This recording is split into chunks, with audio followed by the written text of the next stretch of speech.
Now,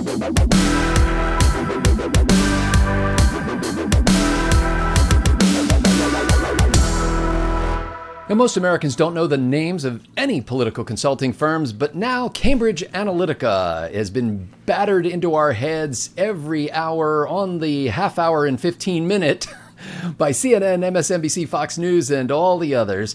Ladies and gentlemen, this is Scott Ott with Bill Whittle and Stephen Green. And today on Right Angle, we're going to take a look at not just what's happening with Cambridge Analytica, the political consulting firm that apparently unleashed perhaps millions of names that Facebook had gathered and their proclivities, likes and dislikes, but what it means actually to us. And thanks to my colleague Bill Whittle, we're going to take a look at what a post-Facebook world might be like. And it's hardly imaginable. Now, men of a certain age like us, gentlemen, I think can imagine such a thing because we were alive before Facebook. I know that's a long time ago. But there are a lot of people who have grown up with it and can't imagine anything different. And just to not to go too deeply into the details, but Facebook's database is made available to researchers who are doing actual legitimate academic work. And apparently somebody from Cambridge Analytica, the political consulting firm, which not coincidentally worked with Donald Trump's campaign, claimed to be a researcher, but then actually not only took a couple of 100,000 names of people who signed up for a psychology app test, but then tapped into all their friends and all their connections. And so perhaps millions of people's data has been released into the wild now. Gentlemen, we've come to live this way. Stephen Green, I know you're kind of one of those leave me the heck alone libertarians, yet you're not an alien to social media. What do you picture as the defining characteristic element of the post-Facebook world, if such a thing should ever happen? A return to the glory days of the blogosphere, Scott. Glenn Reynolds posted on this at Instapundit, I think it was earlier this week, that the problem with social media is that it is subject to cascading failure generated by hysteria from all of this sharing of stuff that may or may not be true. The beauty of the old blogosphere, which is how all three of us got started 14, 15, 16 years ago now, is that, oh, I know, we're all getting old, is that people have to come to you. And maybe that means less traffic, but it also means you don't have a single point of failure. Yeah, we're linking to source material. We're not linking to some other Facebook post. It's self-correcting. In other words, or at least it tends to be. It wants to be. It's not perfect, but it's better than social media. Listen, the Trump campaign fired Cambridge Analytics, I believe, in the summer of 2016, before the election. In 2012, the Obama campaign was caught doing similar hoovering of user data, and the official under-the-table Facebook response was, well, just don't do it after the election, okay? And if that's not an exact quote, it's very close to it. This story I just saw yesterday. So I don't want to say both sides are doing it. What I want to say is that we have this platform, Facebook, that hoovers up all of this data. The fact that people exploit it doesn't change the fact that this platform exists. The problem is the platform, and the platform is Facebook. I tell people this all the time. If you want to share a cute dog video or a silly lolcat, something like that, please use Facebook, use Twitter. But those are very poor places for a honest debate. They're very poor places to get your news. They're really bad places for hot takes. And just stay off them as best you can, because I will tell you this right now. If you're a regular Facebook user, Facebook knows more about you and your friends and their friends' friends, probably to all 6 degrees, than you know about yourself. See, I don't think that would solve it, Steve. I'm just picturing the anti-ad right now. Stephen Green, the congressional candidate, once posted lolcats to Facebook. Darn right I did. I love those lolcats. I like lolcats. Bad for America, bad for you. So, Bill Whittle, you are an addict. You like to get the hits that come from posting your material on Facebook and other social media platforms. But as a consequence of that, you've basically given Facebook your business. And it's really hard. Like right now, years ago, I stopped really posting things to my own website because I thought, well, why bother with that and get a few dozen people to look at it when I can instantly get 1,000 people to look at it on Facebook? How do you survive, Bill Whittle, in a post-Facebook world? Well, 'tis a consummation devoutly to be wished, Scott. First of all, let's just start there. I'm not addicted to Facebook at all. I don't ever look at Facebook. I use it as a primary means for distributing this message because Facebook became what AOL was when the internet started, which is the internet within the internet. Yep. In the very early days of the internet, it was AOL, and you could go to AOL and you could get mail. You've got mail. And files done, and all the rest of that stuff, which meant that basically, even though AOL was just a location on the internet, it was an internet within the internet. And Facebook is exactly the same thing. The reason this is a news story and people are hyperventilating is because Donald Trump may have gotten a hold of some of their information. Can only imagine how terrifying it must be for people to realize that their personal information might be used against them politically and perhaps even used to filter the content that they may get or not get. That would surely be a terrible, terrible thing if that were to ever happen. Facebook and Google, they're basically the same breed. You know, I mean, Apple makes the hardware, but it's really Facebook and Google that own YouTube and control the social media situation along with Twitter and a few others. Their credibility has been eroding slowly over the last several years, and then, you know, like going broke. It starts slowly and then more quickly. You know, we find, I don't have to go through this again because we've been through it so many times, but Prager University suing Facebook and Google. Prager University has a million plus people sign up to watch their videos, and when they post a video, it goes out to 2% of their users because Facebook doesn't like what Prager University has to say. So I'd be very, very happy to see this whole thing just go. And it's more pernicious than that, too. I've heard from many people in Tea Party events who simply do a mailing not to unsolicited people. They simply mail their own members saying there's going to be a meeting and so on, and they'd send it via Gmail, and nobody gets the email.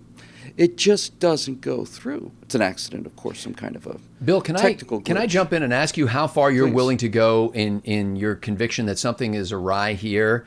You're a conservative, but don't you think the government needs to step in and restrain Facebook and Google from doing this? As we've had this discussion many times before, I'm probably at the back of the line of people who want to have the government step in and administer anything. However, the problem with monopolies is not that they're capitalists. The problem with monopolies is that they are anti-capitalist. They're anti-market. And an information monopoly is even more dangerous than a transportation or an energy or a communications monopoly in terms of telephones. These are monopolies now, and they are violating their terms of agreement. I think it's a fraud case more than anything.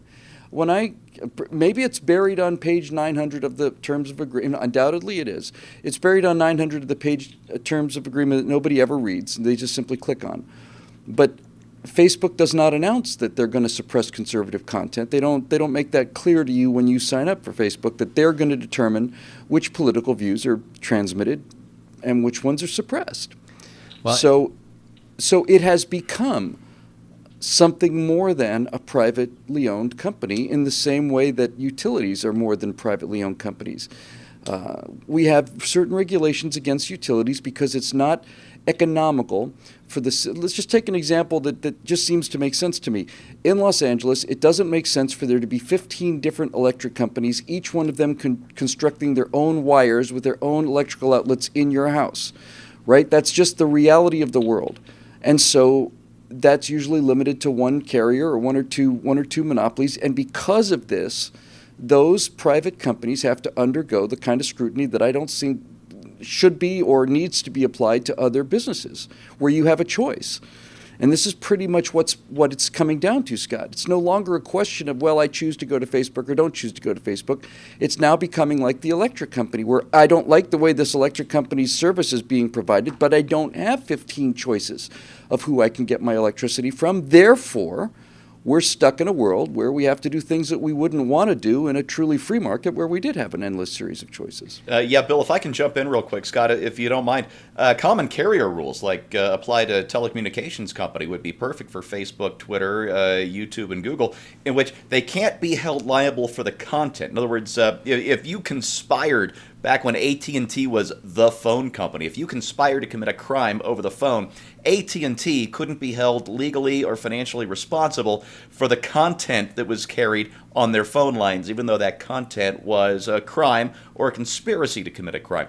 The same thing should apply to these huge networking giants. They can't be held liable for anything on their platforms, but they must transmit all messages equally. Yeah, that would be great. And there's just one last thing to add about this, and that's, of course, the possibility of actually ever happening. And that's not going to happen until Facebook gets played out. I mean, it's really what it's going to come down to. Is it played out? Have people had enough of it? I don't think that anything in this age is eternal. I think that sooner or later, people are just going to be played out. It's lasted a far longer time than MySpace, but MySpace was everything, and then MySpace got played out. I get the feeling that the thrill of Facebook, these people you'd never met before, and high school, communicating with your aunt in Australia and all the rest of it. I think that can stay, but I get the feeling I feel like it's being played out, and I don't think that young people are into Facebook the way that it was 5, 6, 7, 8 years ago. See, Bill, the reason why you are so wrong, I don't have time here to address the reason why you're so wrong. If you'll just go read the article that I just wrote on my MySpace page, I think that you will see that and the discussion I've been leading on Prodigy on this very topic. I think that you're going to understand that things like this don't get played out. They're eternal. They go on forever. Well, we will link that article on our I'll Facebook see you post. on CompuServe, buddy. Thank you. So, ladies and gentlemen, I think to me, all of this comes down to the fact that we knew that they were a snake when we picked them up. Right. We knew going into it that our information is out there. In fact, the moment you log on to the internet, you kind of give away most of your privacy. It's not like having a mailbox. In the mailbox, if you put something, box. What's that? A person box is what you meant to I'm say. sorry. Forgive me. But when you put something in your mailbox, it's addressed to a particular individual, and at least theoretically, nobody else is reading and it goes there. But when you go out on the internet, you immediately reveal your location, you reveal what server you're using, and a lot of other details about yourself, even if you don't go on Facebook and like every video that you like and post pictures of your food and where you are at any given moment of time. You can control a lot of those factors when you're on social media. You can say, don't betray my location, only share this with people who are directly connected to me as friends, and you can keep things private. Now, that's not preventing a researcher from coming in and saying, hey, Facebook, we want to use your data to do some research for the good of humanity, and have them betray all that information. But I would just say, if you're uncomfortable with all this, you just can't be on the internet. You just can't be out there at all. The other thing I'll add to this is that the problem that people are saying is that this information then gets into the hands of bad actors, politicians, people who are trying to persuade you to vote for them.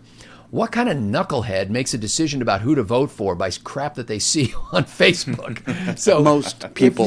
If you are that kind of knucklehead, then you deserve the elected officials that you get. I mean, if you're really persuaded by that, and the furthest your research goes is to say, hey, I saw a bad story about somebody, or I saw a good story about somebody, then we deserve the elected officials we get. All of this comes down to wisdom and discernment, and you may say that wisdom and discernment are, just honored in the breach for the most part in this country, but I happen to think that most Americans are not suckers for every little pop-up ad or Facebook game, and they're not necessarily persuaded by every fake news story that they see on the internet. As we record this right now, Mark Zuckerberg was scheduled within the next 24 hours sometime to make a statement. Zuckerberg, of course, being CEO of Facebook. We do not know, as we record this, what the nature of that statement was. Perhaps he is announcing the post-Facebook world. For Bill Whittle, Stephen Green, I'm Scott Ott. Thanks to the members of BillWhittle.com for making Right Angle possible.